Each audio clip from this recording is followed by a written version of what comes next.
right. Hold on. Camera changing. Camera change. Welcome to What the Heck. Yeah, it's Sundays again, and I keep forgetting, so that's great. Yeah. Today we have Forrestine and Isaac. Hey, Woke, how's it going? Yeah, let's... I need a new brain. Does anybody else need a new brain? Like, I just would like a fresh one, just to see what it's like for a minute. Pop it out, you know? Yeah, so let's do super fast intros and like who are you and what did I write down? If you could, which module do you wish you could borrow for like a week? I can go first. Hex 7, synthesizer person. Stream this show once in a while. And which module would I would really like to oh man, there's so many good modules out there. And I wish I had thought of the answer to this question that I wrote a week ago. You wrote the question. like a week ago too. You didn't write it with something in mind. Like you weren't like, oh yeah.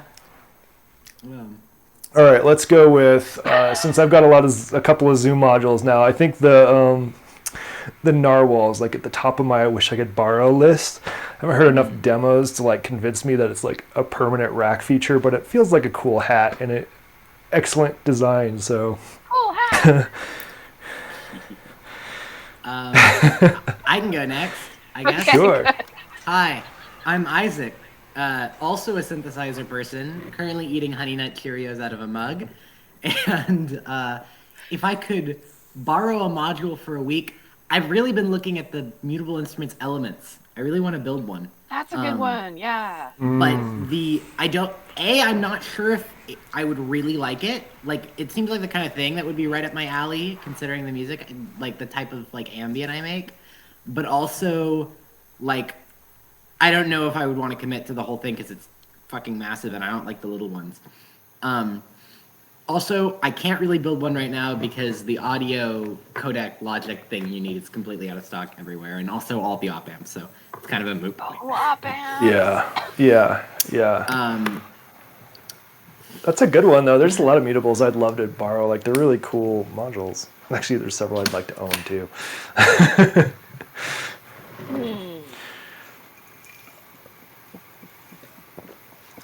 And Robbie, I think, is joking because Robbie said Tapping they want to my borrow cup. clouds and a MIDI interface module, which, even though it's a joke, I bet Robbie would have fun. He already has clouds, or did he sell it? I don't know. I don't know, maybe some filter, because like, often you just want to hear what it sounds like, and something like a WASP sounds like it gets old. I don't know. Yeah. You can do like one set with it and then give it back. I always hear people talking about the WASP, and I'm never like exactly sure what it sounds like because I don't think I've ever sat down and listened to a WASP demo. Hold on. This is awkward. I probably should. Attach this thing. I like the yellow So and yeah, I traded a one of the locals here offered to trade a couple of modules with me, and they were modules I wasn't using or stoked about. So I was happy to. And one of those modules they traded me was a WASP, which I stupidly assumed it was going to be in black, but it's in silver, which is not really a problem. I can swap panels and stuff like that pretty trivially, but it's not in my case because I just don't. I don't like the sound of it. It's the short answer. Like Fair I've got, like it does fall sort of in the gnarly, like sort of funky filter realm, but it's not as gnarly as the other filters. Like so, when I want to go gnarly, I'm not going to reach for this. When I want to go smooth, I'm also not going to reach for this. It actually weirdly the Crow does both of that perfectly. So, I'm. It's a really cool filter. So this might end up at Forrestine's house soon. Just because like I can actually lend it to somebody and I'm not using there you it, go. I need to get more into lending modules out or trading modules for a bit. I don't know. Yeah, I'm excited about, like, I haven't really looked to do much trading, but this person came with like a kind of cool trade. I think I had the after later audio peaks version of mutable and the freeze 2 HP freeze. And it turns out I didn't like the peaks for VCA reason, or not VCA, envelope reasons that I've talked about previously. And the freeze was cool, but it was kind of redundant next to the data bender. So I pulled that as well. And this person offered the WASP and the vortex generator, which is one I'd never heard of. And it's just essentially a couple of function generators, which are kind of fun. So like, it's always handy to have a couple of those around. So. And it has purple lights, which is cool. Ooh, nice. Yeah, I didn't realize how much I like purple lights, but probably going to invest in a lot of purple LEDs soon. Purple is good. Mystic Circuits makes purple panels with rainbow lights. And that's cool. I've been looking at, they have 2 modules. One's called Tree and one's called Leaves, I think, or Trees and Leaves. And they are Turing machine expanders. They're third-party Turing machine expanders, so you can plug them into a Turing machine, and they will do extra stuff. And having just acquired my Turing machine, I'm kind of going crazy over it, and I sort of want to just buy. And Mylar Melodies, of course, just did a Turing machine video, and so now I just want to buy every single Turing machine expander. I kind of want to loop back to Turing in just a second. He really likes them. I'm really liking mine. It's cool. Like, I don't know if there's a better way to like quickly generate something and then lock it in. Like, it's pretty instant. I like step modulation a lot. Yeah. Robbie, Egon, I would agree with you. The WASP is not weird enough and not normal enough. It's like kind of in between. Yeah. It's a great filter. Like, I'm just not going to use it, so that's why I'm going to let it. The freeze also you mentioned is also, I have one of those as well. Yeah, and I almost never use it, but whenever I do use it, I'm like, dang, this thing's really nice. It is cool. I found it hard to sequence. Yeah, no, it's really, because you can't clock sync the beat repeat thing of it. I didn't care about that. I don't care about clock sync at all, actually. It was more about the, like, when it was freezing and when it wasn't. And I did eventually figure it out, and it is, like, when you get it, it is super cool. And I got it because you recommended it, and it was a great recommendation. But ultimately, I ended up doing the same thing I was, like, doing with the data bender with it. So, like, it just... when I reorganize, like, maybe on, like, V3 of this, it might come back or something when I got more MIDI to trigger stuff. But right now, yeah. Yeah, for me, it's like,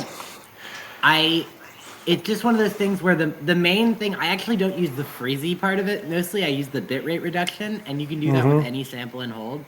Yeah. And so I'm thinking about either replacing it with a small sample and hold, or just using stuff I have and replacing it with something else that I would want. I've been looking at the 2HP Sine Rocket Mermaid on Discord. Got one a while ago, and every time she mentions it, she's like, I know you really want a Sine, Isaac. I'm like, I really want the Sine, because it's such a cool oscillator.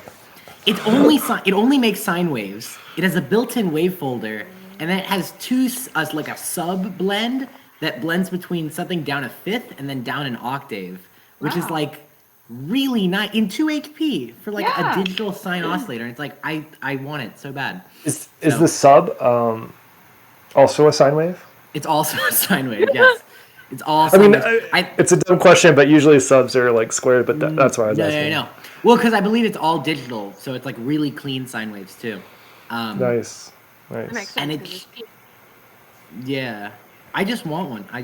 If anyone's selling a sine and wants to trade for a freeze, they're about the same size, and I think they're the same MSRP. So, hit me up. Here's a question that just reminded me.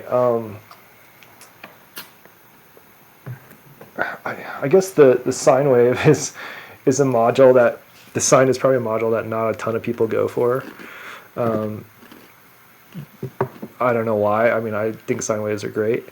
And actually now it has me thinking like how many.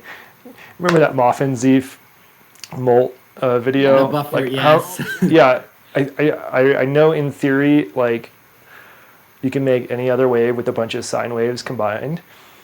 How many like 2 HP sines would you need to make like a square wave or something? Like, Oh, that gets into like, I mean, well, because that's what like the DX7 is or whatever. Like, yeah, it's just sine waves modulating sine waves. So if you're doing FM, Yeah. then like, maybe? I don't know. I don't know. I don't know if it's FM or what. I just remember seeing some video at some Fourier point talking about transforms. like every wave is just a bunch of sine waves or something. I don't know. It's That's called a true or Fourier not. transform. When you see those Yeah. if you've ever seen an FFT readout where it's like got the little peaks and it's showing the Yeah. strength of the harmonics. There's a Wendy Carlos video actually where she explains it and makes like a marimba sound. That's cool. Just by adding signs together. It's really nice. Yeah. I just like little plinky plonky sounds. You know? Yeah, they're great. Like, especially with delays or reverb, you can't. Yes. It's great, and that's perfect. Where you like, if you've got some plinky plonky sounds, a little bit of reverb, and a morphogene, like Now you're talking, yeah. it's like instant. That's whole one I'd like track, to just borrow listen for a to that. week. The Morphogene. the morphogene Yeah, or any yeah. granular thing. I don't have any granular processing, but morphogene looks cool and also kind of bewildering to me. It's very It's bewildering. it's exactly it's both of those things. Yeah, That's their general MO, isn't it? can confirm. Like I built like Cosmo, and then somebody was like, "Here's a Eurorack adapter for it," and I put that together, and I was like, "Cool, I can buy 64 HP of Eurorack. First thing I'm gonna get is a morphogene. Morphogene. It's gonna Oh, make my no. music good." It's weird, yeah. It's also like one of the that it first can- modules I sold. Yeah. I like that you can record into it because I don't have any samplers that you can actually direct record into. That's kind of an uncommon feature. I know the 4MS has the stereo triggered sampler, can also like record into it, Yeah. which is cool. But most things are like off an SD card and you prepare it beforehand. Yeah, and I wanted to be more intentional with it. Like, I honestly wish the panel was like, I know it's already wide, but I wish it was just a little bit wider so that some of the functions like play and record and those hidden functions, I didn't have to remember. Like, I started writing an app for shortcuts because of Morphogene, so I could look at it on my phone with quick reference, because it's like kind of That's deep too in much. terms of button combos and stuff. Yeah, so that part I didn't like. As far as the actual controls that modify the sound while you're working, absolutely good. Forsty, is everything all right? I have a beanbag chair that doesn't fit in this room, and I had thrown it onto the bed before we started. And the cat tried to get up onto it, and then it fell off the bed, and she was holding onto it, and then ran away after it fell on her. But it's like, it weighs nothing. She's fine. Oh my god. It just happened in slow motion. Flattened. Gonna have to report that avalanche. Smushed. Oh, I have an interesting question. Shoot. So, it loops back to Turing machines. I've gotten this Turing machine, and I do not have a quantizer for it yet. My quantizer is sitting unbuilt. So I've been making a little bit of music with unquantized melodies, like just kind of random sort of notes and all that. Repeating, but random. So what are your thoughts on like using unquantized melodies in your music? Like not going to any kind of scale, just like I'm for it. yeah. I think it sounds nice. I think it sounds cool. But the Turing machine, especially unquantized, has like you get a lot of like very, very, very close values, which are like sometimes can be not what you want. I found that I really had to play with the range to get it to be. that range attenuator is a great feature. Like Yeah. That's cool. I think it works the best if you've got some stuff that is in a melody and then you kind of have something that doesn't really fit. What I found it's good for is kind of like if you have you have a beat or like a kick or something, and it's kind of doing a shorter pattern. It's like where it's like kind of almost quantized, but not really. Yeah. Really, And- really short patterns seem to be Yeah, in like a techno context, especially, it's like if you're doing kind of techno-y things, then you can get away with it. But if you want to be more ambient, then I think you need like nice notes. At least if it's going to be really slow and sustained. Well, I mean, I think it is really nice. So like I really enjoy making unquantized tracks. The only downside I find is repeatability. Like I'm not like, this is a modular thing, you can never repeat the same thing twice, but like this is like another level beyond that. Like you're not going to be able to make that melody again, like because everything is like precisely pitch tuned.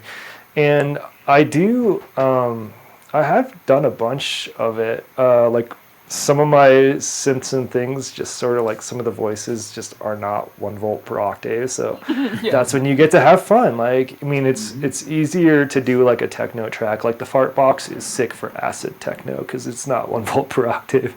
Like, yeah, I've totally. heard one person get it 1 volt, but it like took a lot of tuning and stuff. Or like linear FM. After an hour. Yeah. Yeah. And then, linear FM instead of exponential. Yeah, and then another thing I really like unquantized stuff for is like your candier accents, like the Lucifer. Pony sound. Well, not even necessarily good sounds, but like the Lucifer is one I use pretty regularly. That's definitely not quantized, and I mostly use it almost like in a Morse code context, like a percussive thing. Percussion it works really well with if you have like, or like I've been doing a lot of in my little case. I'll post a picture of this little case in the Discord because it's like I packed as much stuff as I possibly could into it. I had to get more. It's got like 4 bus boards inside, like 120 HP. It's absolutely chock full. But I have the QPOS in there, making like bell noises, and the bell noises unquantized sound very nice. Yeah, Yeah, I bells are really always- like doing that with like metallic sounds. Yeah, because they're already kind of out of tune. If you've got a couple things, Yeah. it's already a little dissonant, and so with the resonance, yeah. go the extra mile. I got a DFAM and a subharmonicon the other day, and they've been next to my computer like permanently because I can just like set the subharmonicon to make me some music and then I can work. Like, it's quick. But one of the things about it, it's got a few different tuning modes. You can have equal temperament, 12 and 8 note, and what is it? Starts with the J. Just intonation? Just intonation in both 12 and 8, or just completely unquantized. And one of the things I've been trying is unquantized, but the thing about unquantized is there's a lot of setup time, or there can be a lot of setup time if you're looking at like a melody or something that's less percussive. So like in this case, I've got two different oscillators going potentially at different rates, like changing notes at different rates. And so that means like all the notes sort of need to play nicely together. Really fairly trivial with equal temperament or even just intonation. When it's unquantized, like it took me a while to sort of dial in things, but once you get it dialed in, it does sound really, really nice. Yeah. Because you'll get some unintentional dissonance here and there, just a little bit, where equal temperament would have like fixed that for you. And then the next like chord is going to be like ultra just perfect. Like it's fun. Yeah. But I think that's the downside. The thing I don't like about making melodies with unquantized, it just takes a lot of time to dial in. It sort of depends, right? Yeah. I've been messing. I built 2 days ago. I built the Volt. Oh, is that a? Sorry. There's like a bug in my room. I built the Turing machine, the Volt expander, which is kind of like a more conventional sequencer. I kind of don't understand exactly how it works, but it is mostly just like a 5-step sequencer tacked onto the Turing machine. So like if I want to, I can kind of precisely tune those in, but I tend to not really have fun doing that. I just kind of like shooting all the knobs to whatever and then just letting it go. Yeah. Yeah, I mean, it's like a state of mind thing. Like if I want to do something, like, or if I have got time to kill, I just want to relax and spend a day making a track, like yeah, Unquantized is definitely on the table. But if I'm in a hurry, Quantize. I did build a dual quantizer, and it is the hardest module I have ever put together. And the thing I don't like about that, it'll be in the case eventually, but the thing I don't like about that is the one I built, for whatever reason, there's no like, the bypass doesn't seem to work, right? Like if I don't want it to quantize, it's still like quantize. But it is cool, very DIY Cosmo format thing. I was looking at DIY quantizers for the longest time, kind of shocked with choice, trying to find like the most cost-effective way to get a lot of quantization, and then I just eventually arrived at like you can't do better than the ornament and crime, and so I just bought one, and I'm very excited because I got to mess with one the other day as well, and I was just kind of shocked by how many things it does. It's kind of that insane. Was that one in original or hemisphere or something? I think it was in hemispheres, and that one just has like, more things, but the things are shallower. Yeah, it's just it's there's so many things. Just the fact that you can have like it's 4 lanes of quantization and all the little menus. The menus seem frustrating. Those are going to take a while because it's my first module that has a screen. Hemisphere has fewer menus and has quantizers. They're just not as fancy. But you could still also have 4 lanes, so you could try both. Yeah, I find them quite different to use.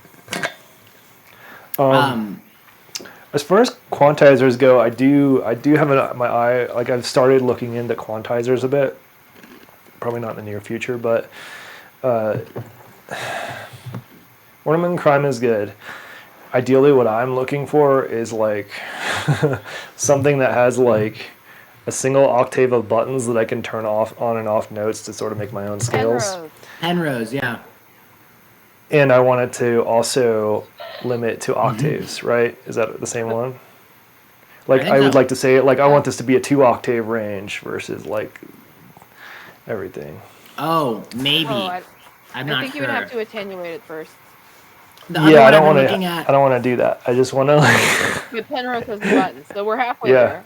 I've been looking at, if you want a fancier one that has a line of buttons, is the Shakmat Bard Quartet is a quad quantizer that has all the buttons, and I think it can do that. It's got more like advanced features built into it.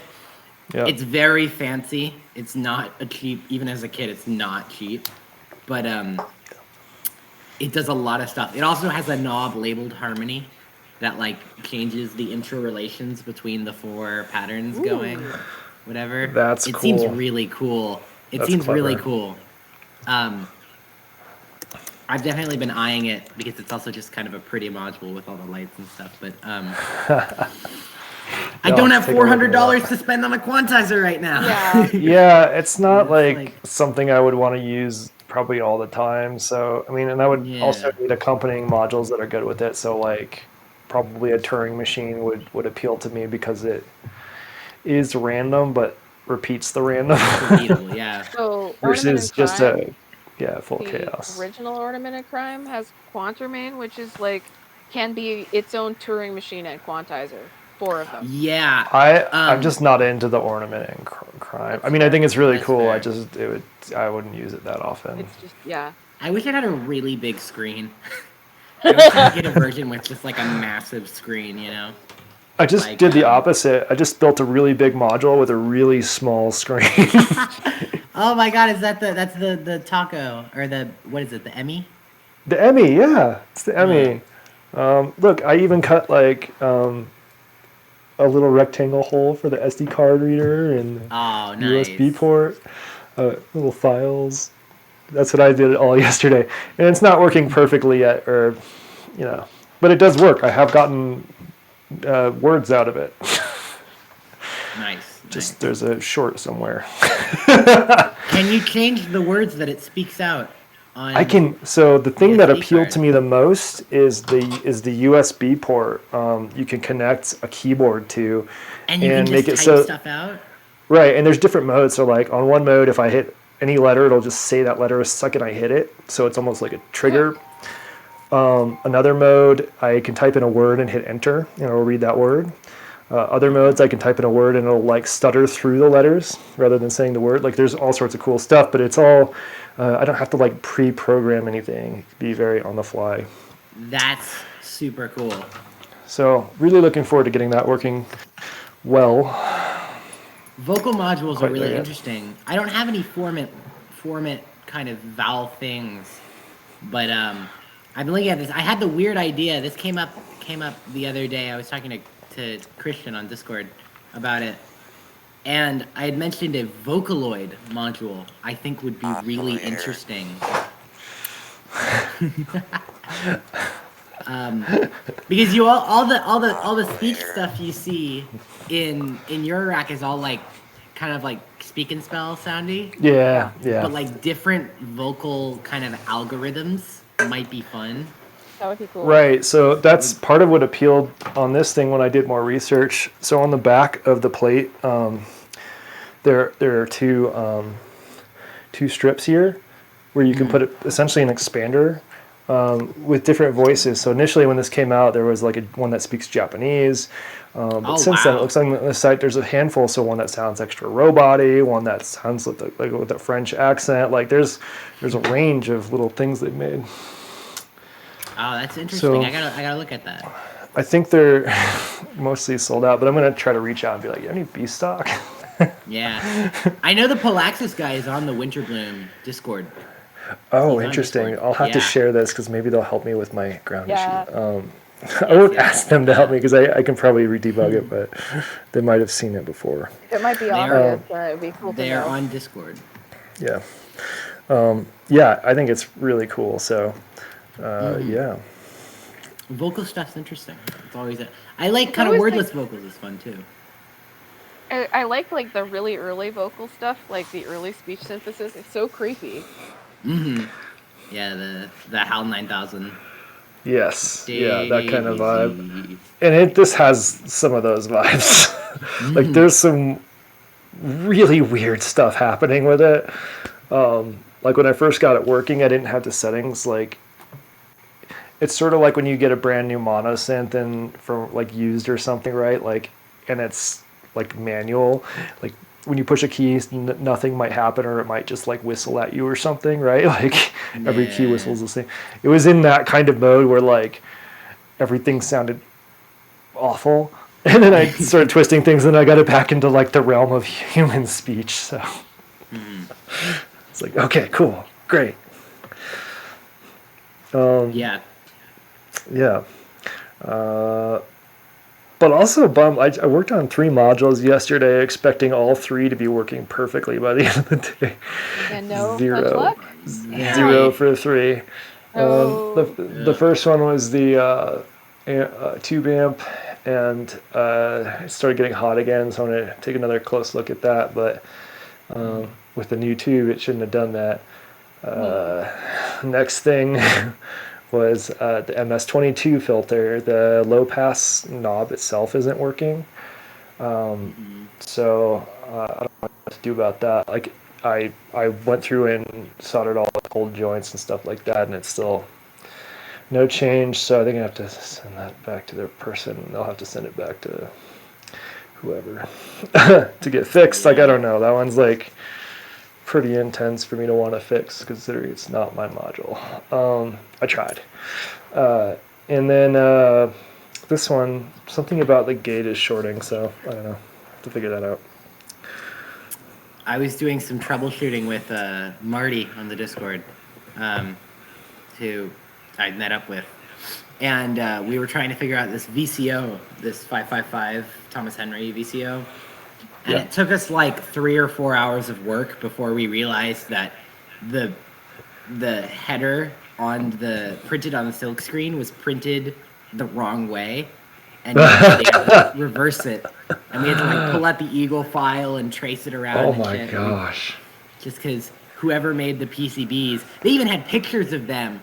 They had built it and they had put the header on wrong, and it was working for some reason, and we just reversed the header.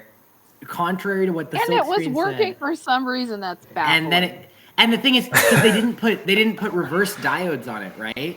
So there were no protection diodes. So it's not like it stopped. It like fried, I think, in a couple chips that were lying around. And so we did though get it working, which was nice. But like I mean, that's an understandable problem to have. Like, you did everything right.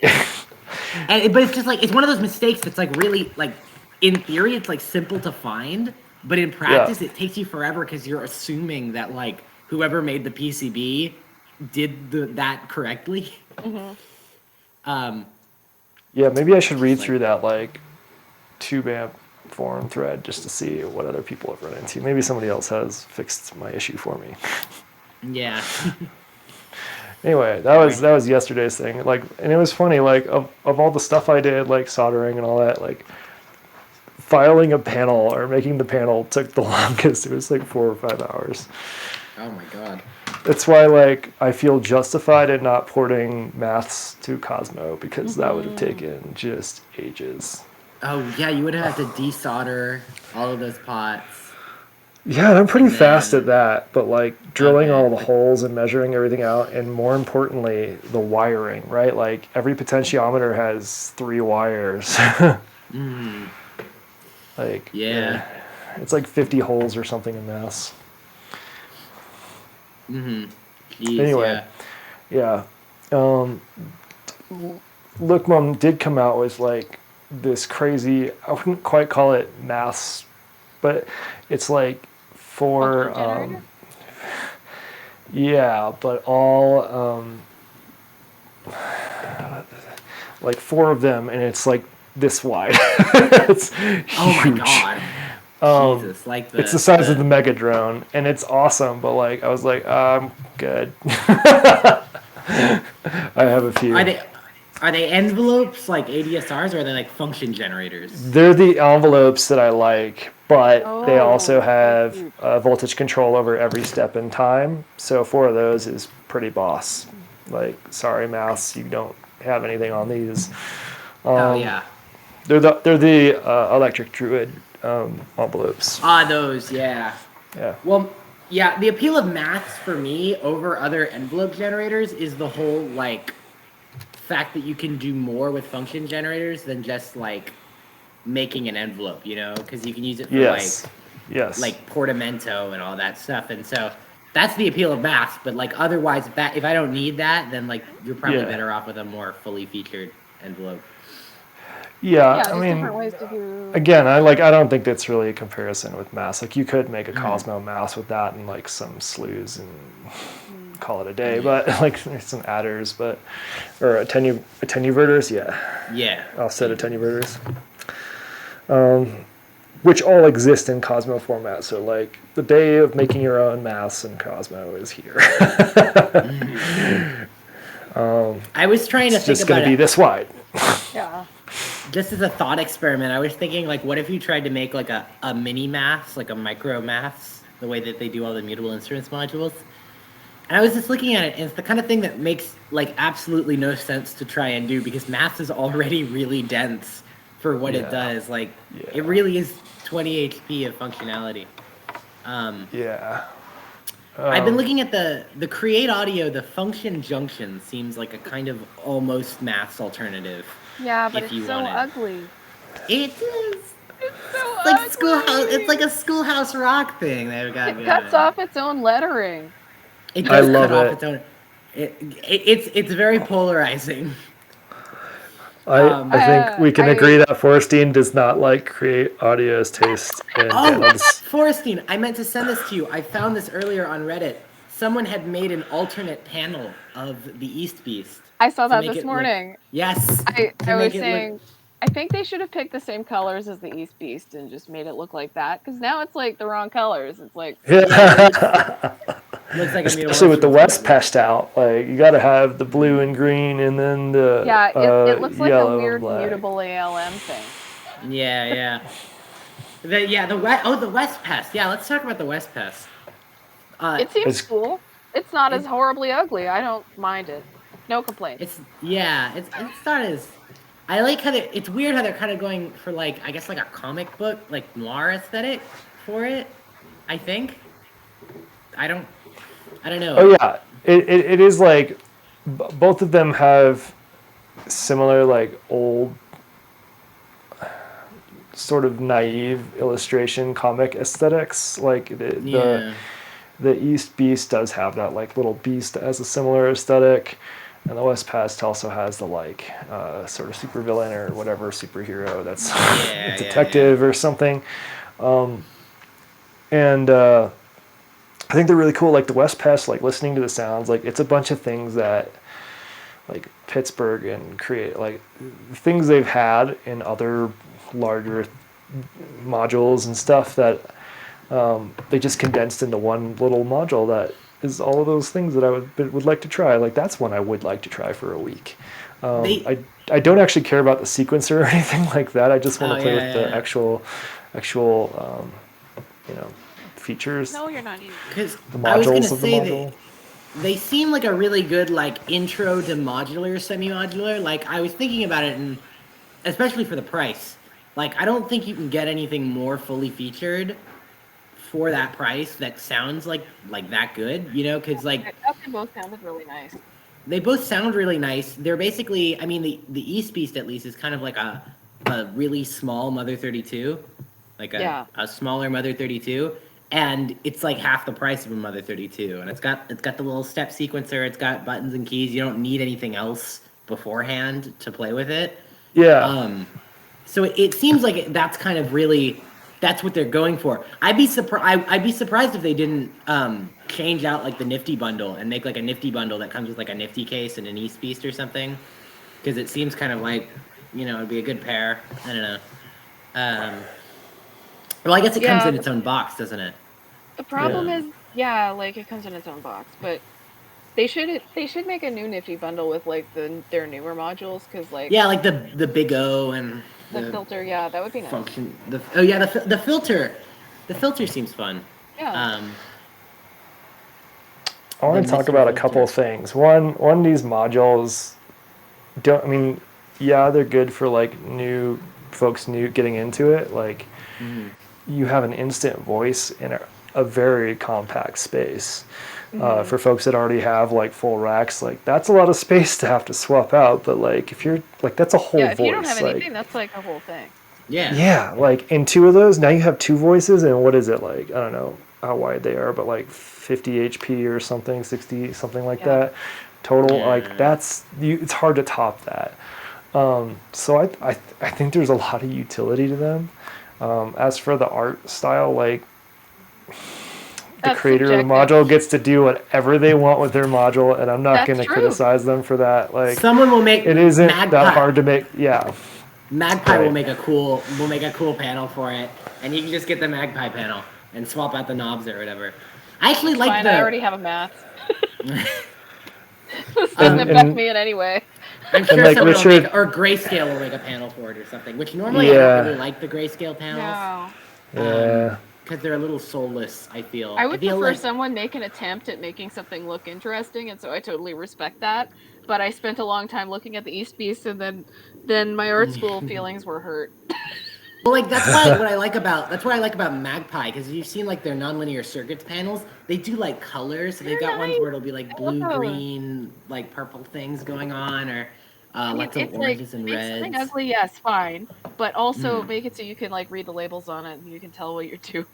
Yeah, That's all I yeah, ask yeah. for. I'd like to see Magpie. My ornament in crime is a Magpie panel, and it looks very nice.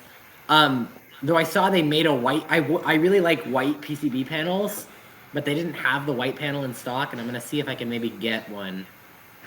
Because I like interesting, colorful panels. Maybe I'll try making my own. I don't know. Well, yeah, that's what I was going to bring up. But first, hey, Richard Nichols, if you ever watch this, like, good job. Like, Good job, those are yes. cool. Yes. Like, I mean, everything. sorry you get It's so like much a flack for flame. that. Right. But, like, I'm sure their email is, like, annoying right now. But, Oh, probably.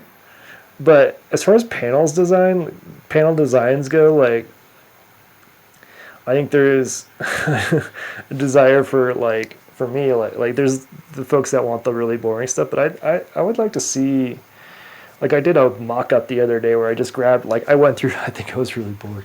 I went through like every single module on Modular Grid and picked out the most colorful ones. Like that's about as rainbow as a modular can get if you're buying off the shelf Eurorack modules. Yeah, yeah. And some of those are even like unofficial like DIY stuff, but like if you're gonna make a template and PCBs, like yeah, make a black one, make a white one, and then like Go crazy. pick a color that you like, right? Like what does that look like in pink, blue, green, yellow? Like have some flavor on some of them. And granted, there's a limited amount of what you can do cost effectively with PCBs, but like there's a lot more folks can do than what is being done. I mean, PCBs come in so many colors. I mean, I make all my modules are with blue panels. And I've been thinking about actually making blue alternate panels for some other modules I already have.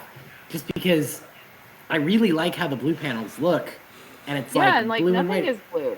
Yeah, exactly. No one makes blue modules for whatever reason. And it's like, I like blue modules. So maybe I'll start, if anyone wants blue panels, maybe I'll start like making alt blue panels for popular modules. Yeah, there's a whole bunch of different colors they come in.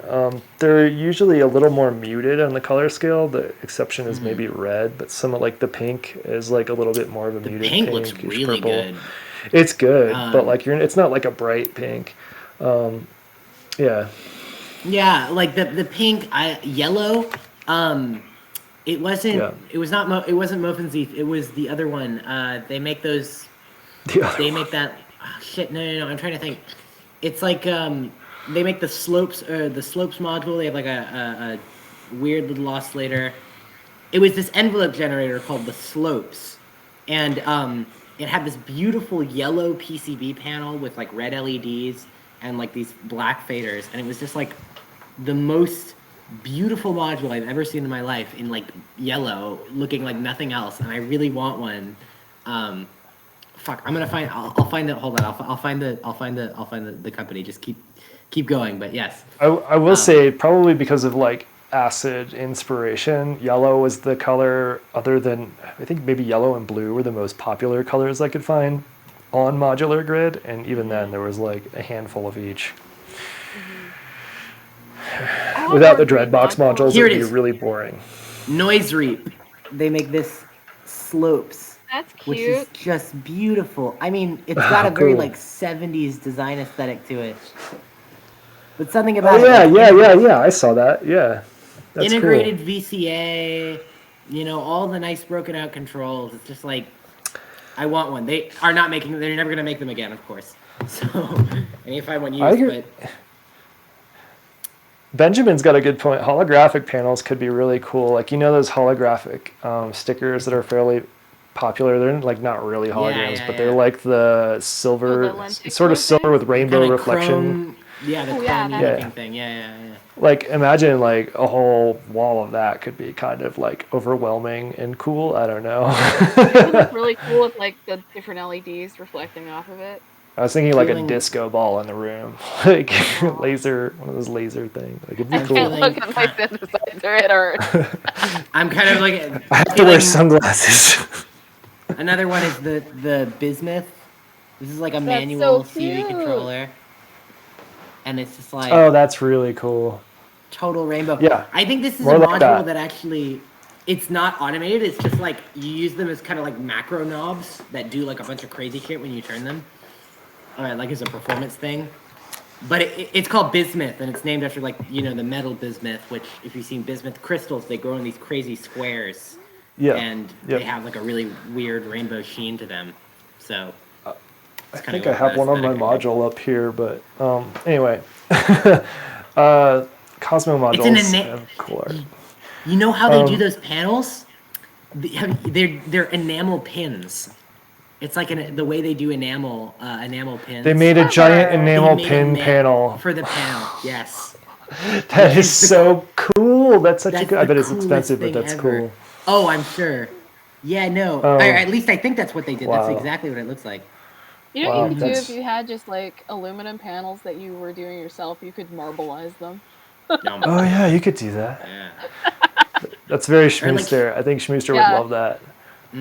Or like Jackson Pollock. Like one of the things I thought about doing one day when I was really late was taking all of my Cosmo modules apart. Like, so I have all the panels just laid out on the floor in the order that they're in, and just Jackson Pollock the crap out of them with brightly colored paint. Like, you know, like splash it around all over and then put them back. That could look pretty cool too.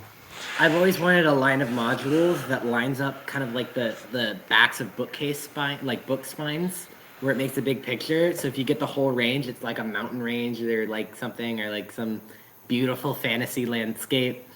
Of course, if any company designed that, they would have it in some order that's terrible, and then you have to. I was just about to say. Here's your filter, and then oscillator, and then envelope, Dreadbox. and then other oscillator.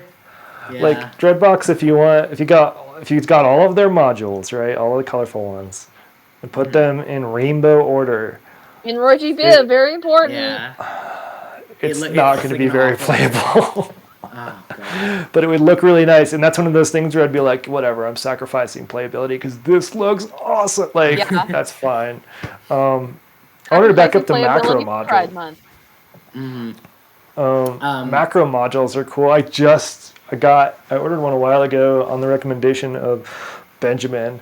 The ADAC, what is it, 306 or something, transition one. And it's essentially 5 fixed voltages with the slider on the bottom that changes all the voltages at once, and you can sort of set the range of each. So it's kind of like a macro thing. And the only reason I can't use it right now is I literally don't have enough cables. Oh no! I have enough cables for my drums and like one synth voice, but they're being made right now. So I just left like half my cables in storage when I packed away most of the modular. I left all the really long ones because I'm trying to sort of travel light since I'm going to have to take this case not only to Texas and back, but also through, because we're going on holiday. So I'll have to take it like through France. I'll have to carry it and all its cables and shit. And so these are the shortest cables I have right now. Oh no! Oh my god! Which is great. Like the reason I had these made was because like when I'm going from Cosmo to Eurorack, sometimes like if I want to go like this, like that's a long reach. So they're useful, so I'm not going to chop them up. But they're not exactly the best when I'm trying to go like 8 centimeters. I like really small cables. I want to buy a whole bunch of really tiny little cables. I really like the really small ones. I have mostly really small ones and like 12-inch ones. For most things. Yeah, I think I've got. That's I've got what I these need is a ton of small. The little cables are nice. I was thinking about getting some tendrils cables, but I'm not. Are the tendrils all right angles? I can't remember. Yes, they're all right angles. Yeah, or they make non-right angle ones. You can make them non-right angle. I found that I would have to getting in the way of other jacks depending on how densely you're patching. Yeah, I like that. Yeah, I like the straight ones a little better than the right angles. The right angles, like there's some utility here and there, but for the way I'm set up, they get in the way more often than not. But I'm using them because that's what I've got. And they are really nice cables. Benjamin sent me some, and they're beautiful. I like the colors. I'll probably get the same colors, but in straight jacks at some point.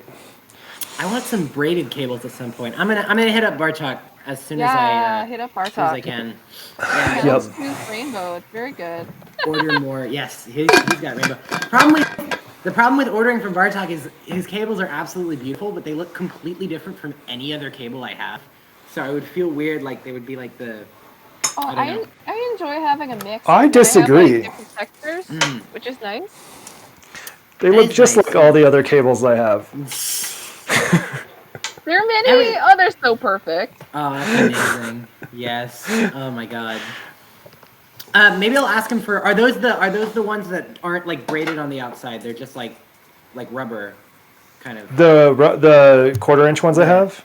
No, the 1/8-inch, the Bartok cables. No, these are braided. They are braided. Okay. Yeah. Because I was looking at his non-braided ones, kind of appealed to me actually.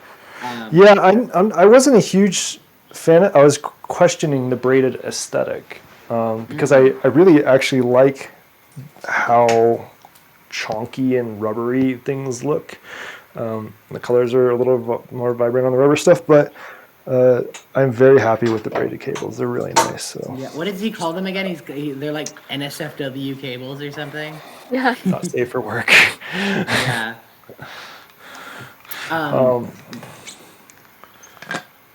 Yeah, no cables. I need more small cables, and I probably don't need more stack cables, but my current stack cables are actually starting to die. Like I they're saw that starting photo. to That was fray. Yeah. wild. I need That's to get I more want- small stack cables. I think. that's after having them for I think we got them in like what 2017, so that's 5 years of use on the tip-top stack cables, and they are now starting to fray That's pretty good. on a couple of them. It's all right. I mean, considering how expensive they are, I mean, it I'm depends gonna- on how much you're using them. And yeah, I'm gonna maybe look into alternate stack cables, because other people make stack cables as well. Yeah, I've been keeping an eye on stack cables, and I will have to get some eventually because I think they are useful. I just don't like the way they look, or I don't like the design. Like, I don't like the ones where the stack goes at an angle. I like it when it's like parallel, things like that. But yeah, The tip-top ones are, I mean, or again, they're it's like only a different color per length with that, which I also don't like. You don't like? I see the different color per length actually is really helpful for me, because yeah. I have those modular attic skinny cables, which I would say are okay, but don't buy them because they fail all the time. But I have them in green. I have green ones that are like 15 centimeters or whatever, and then I have green ones that are like 150 centimeters, and it's when they're all kind of in the cable ball, like sitting on my couch or I'm trying to sift through, I will sometimes pull out a really small one when I'm expecting a big one or whatever, because they're the same color. So I find them being different colors for different lengths is really helpful for me, because it's like if I'm like, oh, I need this one, like I know all my pink cables are one size or like whatever. I my think Yeah, I yellow do I mean- cables are that, about the same size. but Go I ahead. wish that I got to pick what color they were, because the color they picked for that length is not the color I picked for that length. It's like, so. yeah, right, Most like of my cables are like brown, spaghetti like yellow. olive brown or something is like the Yeah. length you need the most, or something like that. I don't. I understand that problem. If I've got all the cables lying on a mass on the floor, it's hard to tell the difference, Yeah. right? That's very rarely the case. They're usually in my friend the towel rack, which means you can very easily just at a glance tell what the length is. So it's not Towel really- rack, excellent idea. Yeah, That they can mount yes, to that anything. requires more organization than I am capable of. Yeah. I mean, it'll happen eventually, but like I understand, like there's, and I'm not trying to convince people to go one way or the other. That's just why it's not a problem for me. I will say that towel racks are less useful for Euro rack cables, particularly the really small ones, which I can't even show you because I'm out. But I'm not gonna. Anyway, the smaller cables don't rest on it nicely because there's not enough weight to them. They just fall But off. anything longer than like this is fine. So Yeah. yeah. But also I like a bunch of yellow cables. I don't know. Just Yeah, No, yeah. nice. We got an Yeah, that aesthetic. is nice. yeah. Another topic. Okay. So I'm bringing a modular case on a plane. But as opposed to last time, what I did was last time I checked it. It was in a suitcase, in a case, padded up. Yeah. This time I'm carrying it on, Yeah. and so I will have to run it through security. and I was possibly open researching it that, up. but I didn't go all the way through with it. I can tell you a bit must- about it. Yeah. What are your experiences with like modular on a plane? Like, what do you say to the TSA guy when he's like, "What is this thing?"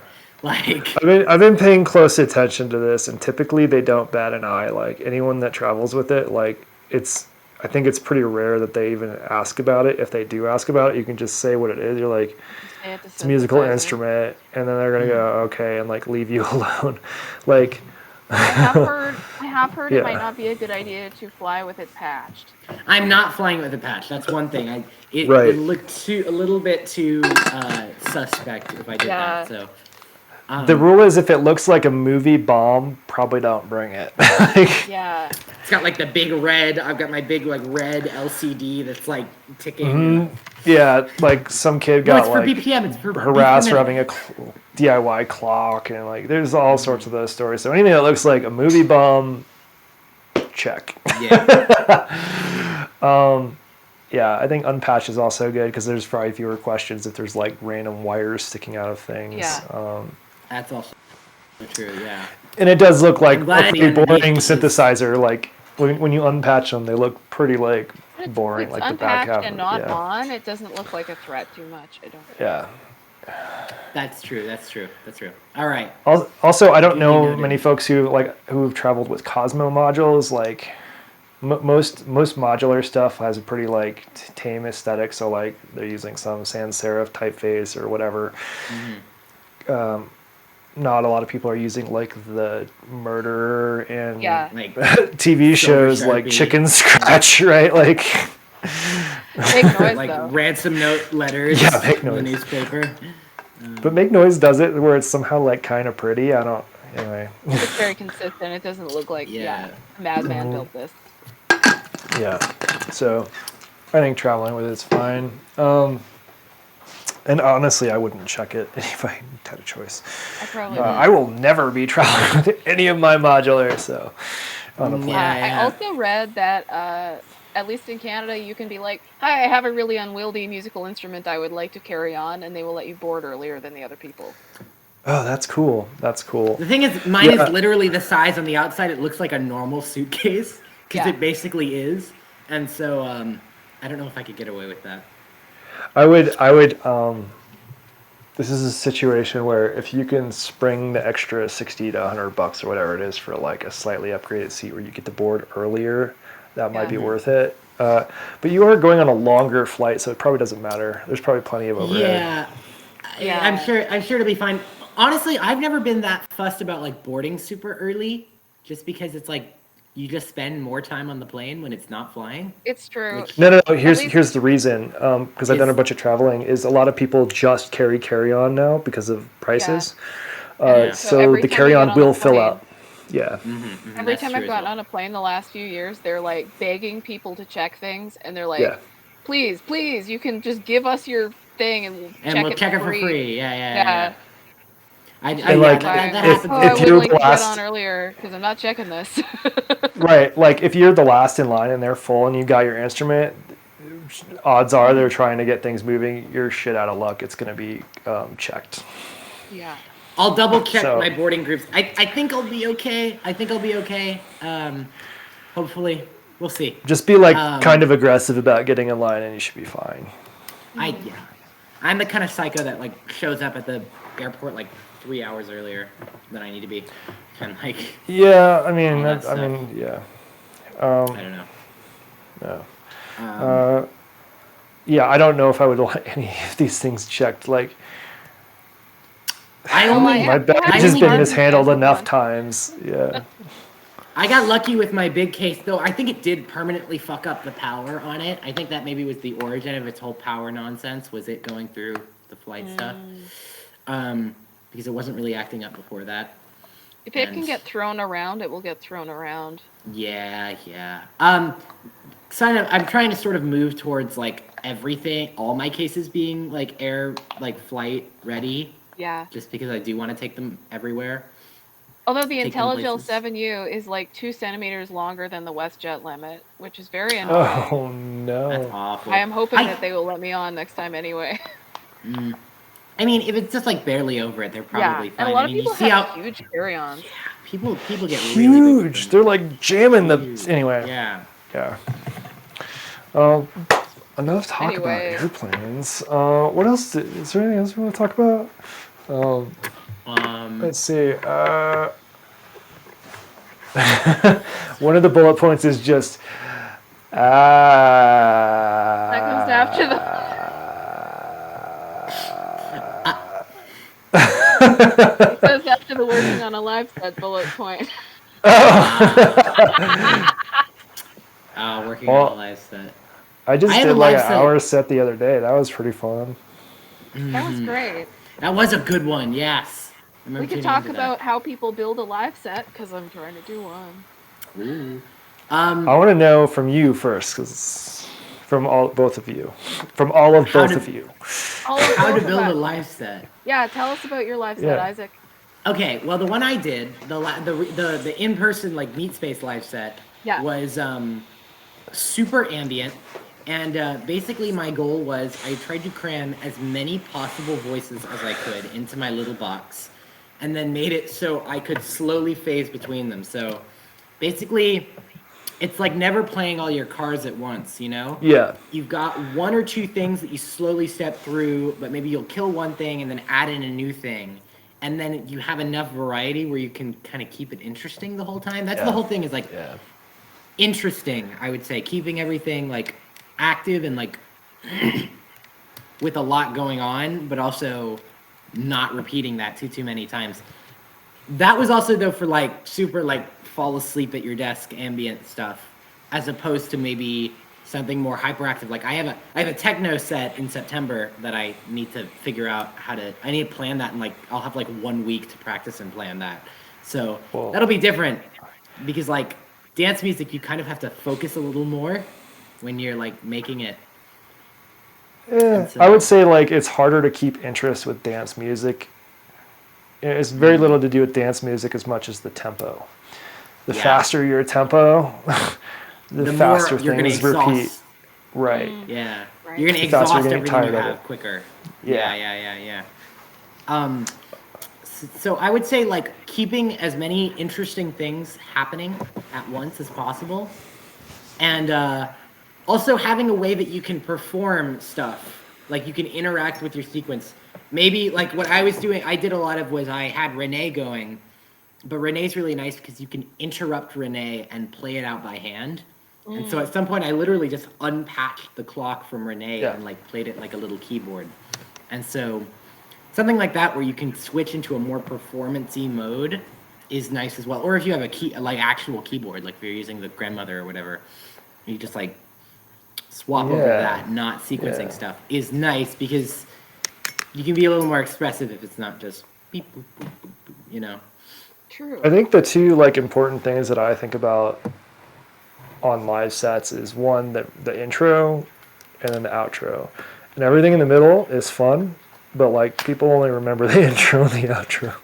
Like they might vaguely remember middle stuff, but like that if you want to hook them, like I either start with something like if my audience is not modular people, something that's like going to catch their attention. So Megadrone's really good at that because like who doesn't love the THX sound, right? Like, or like a good sub.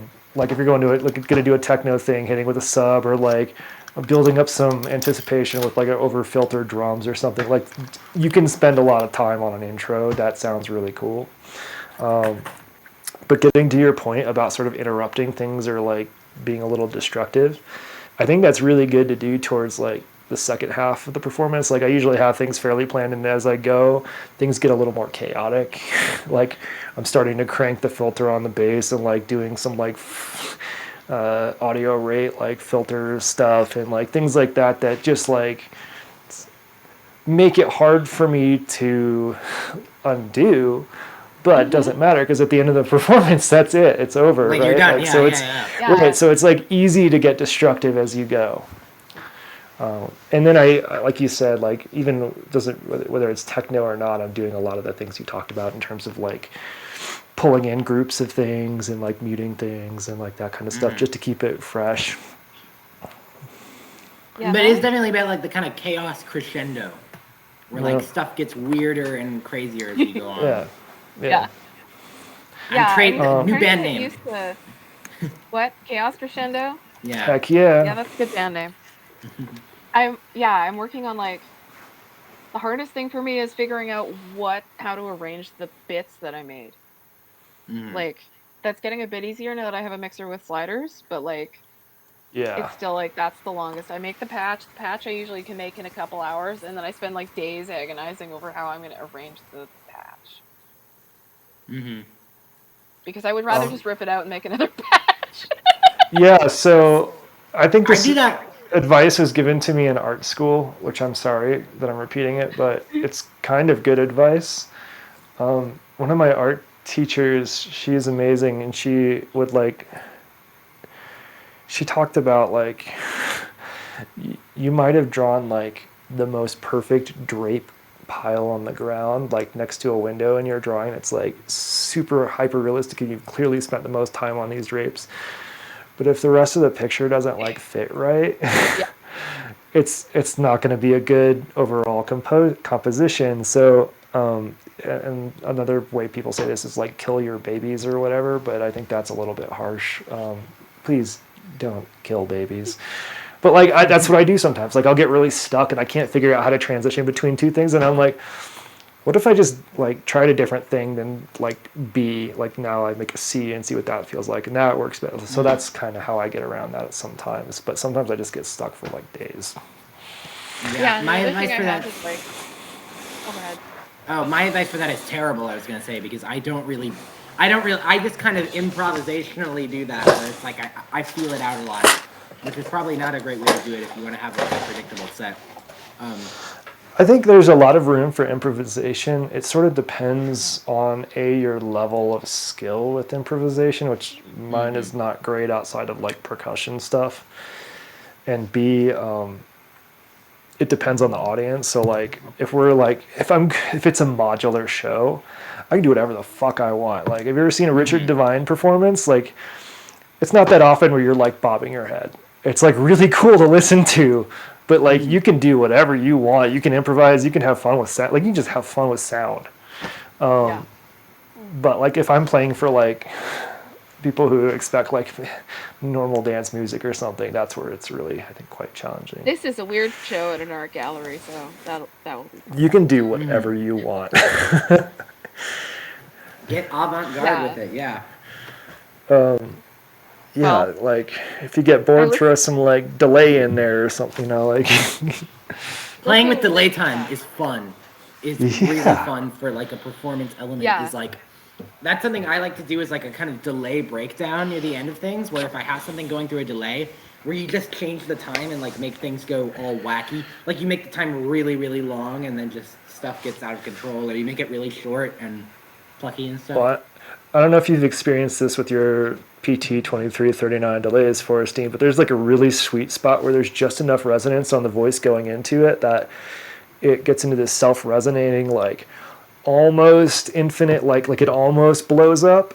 That's like the sweet spot I find where you can like, if you crank it all the way to the fastest repeats, you get like metallic. If you go to the slowest, it just like really saturates things. I don't know. There's like a really yeah, nice I sweet need to put spot one of in those there. back in.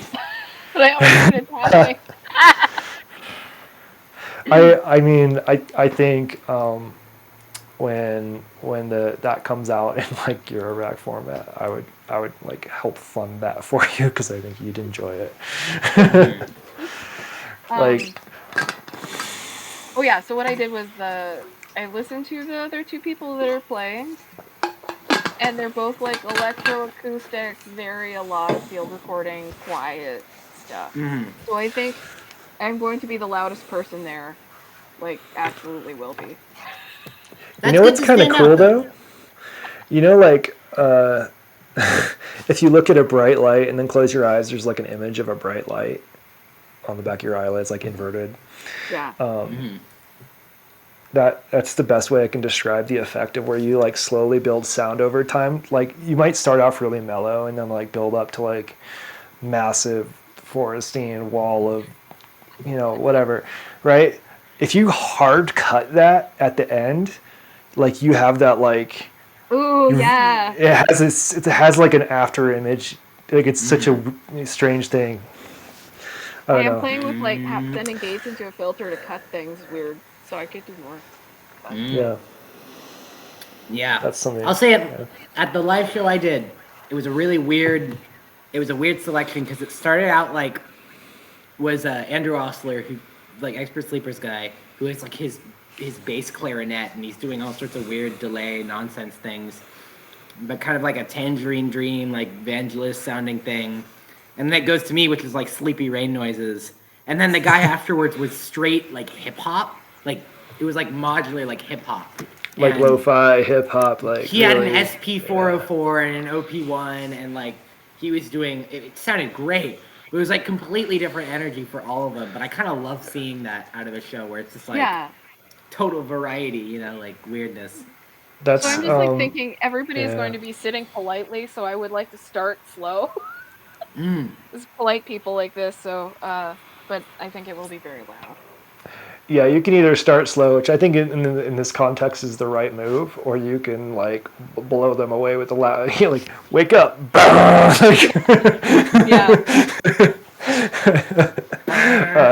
knife edge switch. There's a Justice song that sometimes scares me. I think it's like Genesis or something. It's like the Yes! first song on their album, and it comes up, Yeah. and it scares me. It scares the shit out of me because it's like the first song alphabetically on my phone's music. So sometimes I'll press play and it'll just randomly like, and I'll be like, holy shit! Like, I take a lot of inspiration from some of their albums. Like one of their like I think it's a remix album of their own stuff. The Women Worldwide one. Women is Worldwide, just yeah. beautiful. Justice is fantastic, man. But yeah, Genesis has has a way with scaring the crap out of you with I that mean, half that particular album song. because that album's really weird because it's like halfway it's like kind of more pop sounding like dance music like DANCE, which is like a pop song, Yeah. a really good pop Yeah. song. But then you have things like Waters of Nazareth that are completely like really difficult to listen to, like electro almost. Where you're just like Yeah. Anyway, I don't want to critique their album Yeah. too much. I just think there's like some cool like I think you're on the right track, Orstein. That would Can be someone cool. post that on Discord, please? Yes, I will post Yeah, the entire. You yeah. should just listen to Yeah. Cross all the way through. It's a good album and like songs play into each other and I think Yes. Love what is it? Love SOS or something. That song from that track has like Yeah. just an awesome song, awesome music video. It's really cool. Yes. Love SOS on a later album, but Yeah. Cross is one of in my opinion Cross. it's Yeah. in my opinion it's one of the greatest electronic albums of all time. Electronic music. Yeah. Pieces of it. But I just really like French House. So it's like French House. Yeah, French French touch. Yeah. Trying to think what else. I don't know. I mean, it's modular too. Like one of the things that I really want to do, like I really am hoping I get to play somewhere this year. Like I want people playing with me and not necessarily other musicians that are in on like what I'm doing. I want to be like, here's a laser theremin, have fun. Like while I'm doing like means like that kind of stuff. Like see that filter? It's yours. Like that What kind of thing. I really want to experiment with is one of my roommates next year is a drummer, and he has an electric drum kit he's going to be bringing. And I just want to see what happens if I just like handle all the melodic stuff and he just does live drumming to the modular. Like I really want to hear what that sounds like because that kit would be really cool. Yeah, I feel if like I you ever can see get to how play with my buddy who lives in near Philly, like he plays the drums, I would just give away all of my drum modules to have a real drummer right here killing it, because like that's a hard to beat sound. It really is, especially if it's like kind of like something like funkier, like more like break beat kind of things, where it's just like Yeah. you know. And like great. people who are passionate about drums can do really cool things with drums that like I'm never gonna think about. Like I'm just like boons, boons, boons. Come on, like I don't make you. Oh, want to get weird? Turn up the data bender and let that do some fills. You know, that's very Phils, never heard of him. I don't have any way of making fills that are good. One complaint about the KeyStep Pro.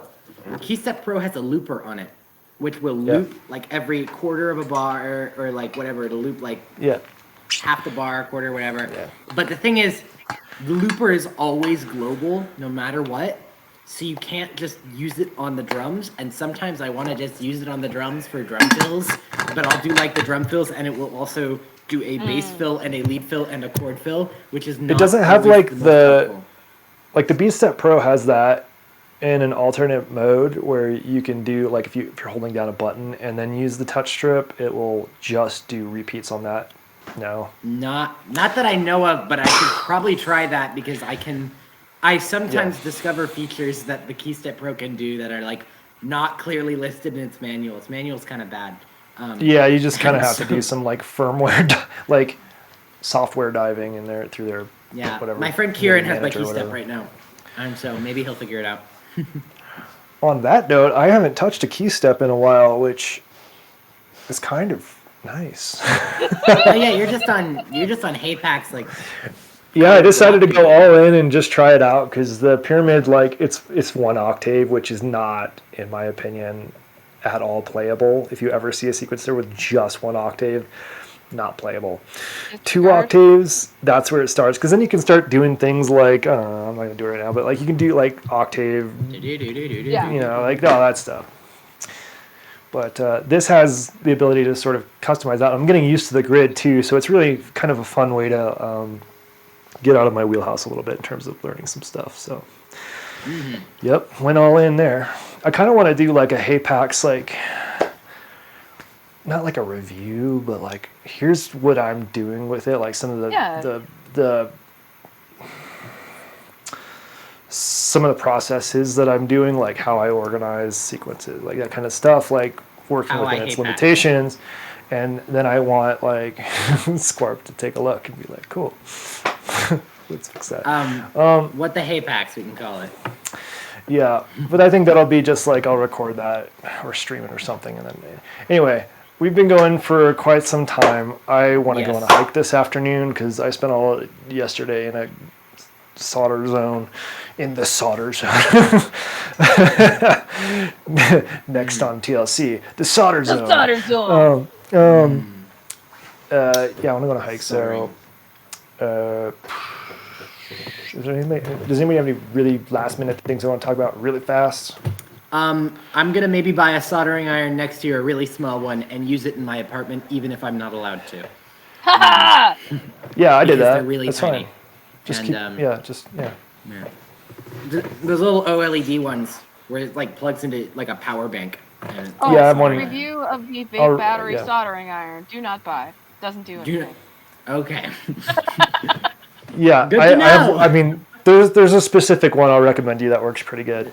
There's one called the Pine Sol I've been looking at, which looks nice. And it's like I haven't seen that one. $35 or something. So Ooh, I don't. Yeah. I've heard good recommend. things. I've heard good things.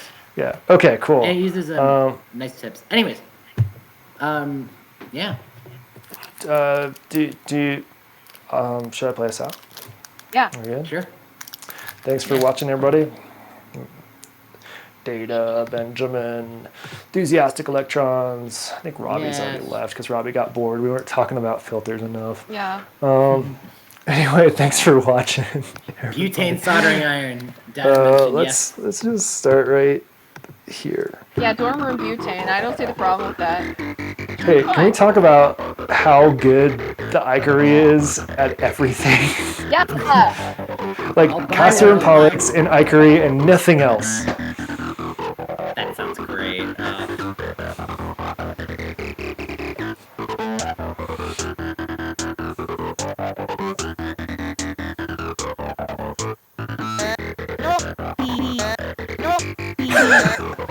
What's doing the vocals? Those are samples of Furbies.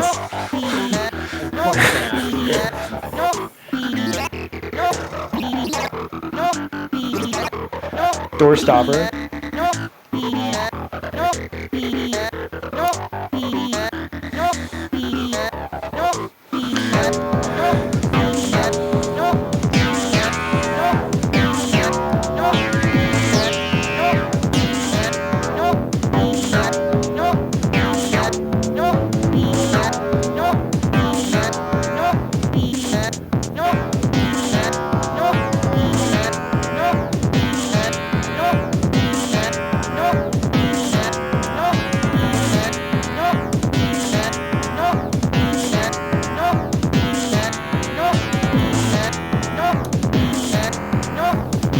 That reminds me, I want to talk about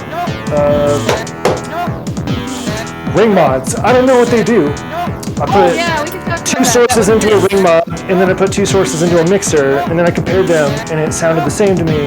Anyway, next week on What the Heck, we'll talk about Next ring week, mods. what the heck? They go, bird sound. Secret PCAs.